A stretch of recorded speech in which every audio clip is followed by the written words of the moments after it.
In the continually harsh public discourse over the president's proposals for federally managed health care, the big government progressives in both the Democratic and the Republican parties have been trying to trick us. These folks who really want the government to care for us from cradle to grave have been promoting the idea that health care is a right. In promoting that false premise, they have succeeded in moving the debate from whether the feds should micromanage health care to how the feds should micromanage health care. This is a false premise and we should reject it.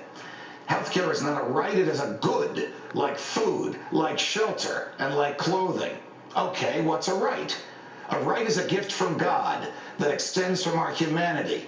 Thinkers from St. Thomas Aquinas to Thomas Jefferson to the Reverend Dr. Martin Luther King Jr. to Pope John Paul II have all argued that our rights are a natural part of our humanity. We own our bodies, thus we own the gifts that emanate from our bodies.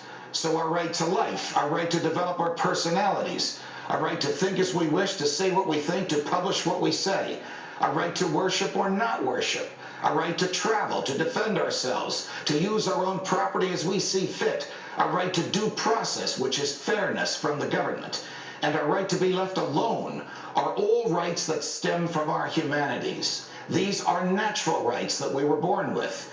The government doesn't give them to us, and the government doesn't pay for them, and the government can't take them away unless a jury finds that we have violated someone else's rights.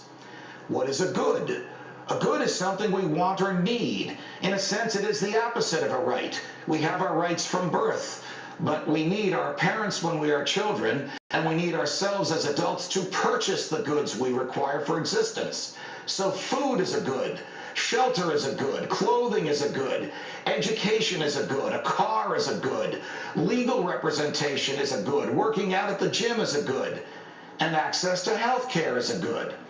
Does the government give us goods? Well, sometimes it takes money from us and gives that money to others. You can call that taxation or you can call it theft, but you cannot call it a right. A right stems from our humanity. A good is something you buy or someone else buys for you. Now, when you look at health care for what it is, when you look at the U.S. Constitution, when you look at the history of human freedom, when you accept the American value of the primacy of the individual over the fleeting wishes of the government, it becomes apparent that those who claim that health care is a right simply want to extend a form of government welfare. Now, when I make this argument to my big government friends, they come back at me with, well, if people don't have health insurance, they will just go to hospitals and we'll end up paying for them anyway. Well, why should that be? We don't let people steal food from a supermarket or an apartment from a landlord or clothing from a local shop.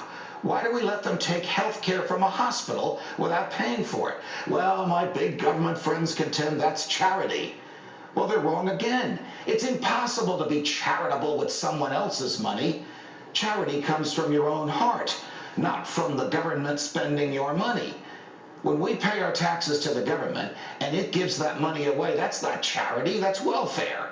When the government takes more from us than it needs to secure our freedoms so it can give some of that money away, that's not charity, that's theft.